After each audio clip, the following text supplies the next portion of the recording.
দুর্গাপুরে শিল্প বিনিয়োগে জোর, উদ্যোগপতিদের সঙ্গে বৈঠকে শিল্প ও পূর্তমন্ত্রী। রাজ্যে শিল্পায়নের গতি বাড়াতে এবং নতুন বিনিয়োগ আকর্ষণের লক্ষ্যে পশ্চিম বর্ধমান জেলার শিল্পপতি, উদ্যোগপতি ও নবীন উদ্যোক্তাদের সঙ্গে নিয়ে বৈঠক করলেন রাজ্যের শিল্পমন্ত্রী তাপস রায় ও পূর্তমন্ত্রী ডক্টর অজয় পোদ্দার। বৃহস্পতিবার দুর্গাপুরে সিটি সেন্টারের একটি বেসরকারি হোটেলে বৈঠকের আয়োজন করা হয়। বৈঠকে শিল্পাঞ্চল দুর্গাপুরে নতুন শিল্প স্থাপন, কর্মসংস্থান বৃদ্ধি এবং শিল্প বান্ধব পরিবেশ গড়ে তোলার বিভিন্ন দিক নিয়ে আলোচনা হয়। মন্ত্রীদের বক্তব্য অনুযায়ী রাজ্য সরকার ইতিমধ্যে একাধিক শিল্প প্রকল্পের উদ্যোগ নিয়েছে। স্যামস্টিলের নতুন কারখানার ভিত্তিপ্রস্তর স্থাপন হয়েছে এবং আমুলের কারখানা তৈরির কাজও এগোচ্ছে। লক্ষ্য প্রতিটি জেলায় নতুন শিল্প গড়ে তুলে কর্মসংস্থানের সুযোগ বাড়ানো। বৈঠক শেষে পূর্তমন্ত্রী ডক্টর অজয় পোদ্দার জানান, মুখ্যমন্ত্রী শুভেন্দু অধিকারীর নির্দেশে শিল্পাঞ্চল দুর্গাপুরকে বিশেষ গুরুত্ব দিয়ে শিল্পপতি ও নতুন উদ্যোক্তাদের সঙ্গে ধারাবাহিক আলোচনা চলছে।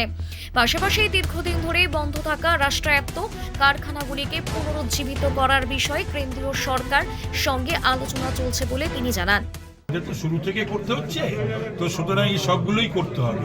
যেমন এই অগাস্ট মাসের মধ্যে আমাদের ইন্ডাস্ট্রি পলিসি, সেটা তো ছিল না, সেটাও আমাদের করতে হবে। তারপরে ল্যান্ড আছে, land bank, land policy etcetera রয়েছে, ইজ অফ ডুইং বিজনেস রয়েছে, ওয়ান উইন্ডো সিস্টেম, এই সমস্তগুলোকেই করতে হবে।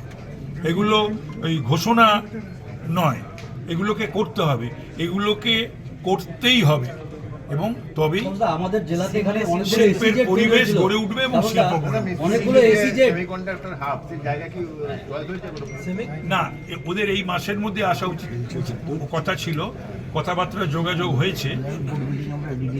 হ্যাঁ, এবং তারা দেখতেও আসবে, তাদের টিম দেখতে আসবে, মিৎসুবিশি তারা দেখতে আসবে, সেটা পানাগড় এবং দুর্গাপুর। আসানসোল দুর্গাপুরে অনেকগুলো এসিজেড তৈরি হয়েছিল, কিন্তু সেখানে ওই একটা দুটো শিল্প আসার পর আর আসেনি গত 15 বছরে। না, সেটা তো আমি বললাম কেন আসেনি। দেখুন, এটা better known to the earlier government and যারা গভর্নমেন্ট চালিয়েছে, সেই মুখ্যমন্ত্রী, শিল্পমন্ত্রী বলতে পারবেন।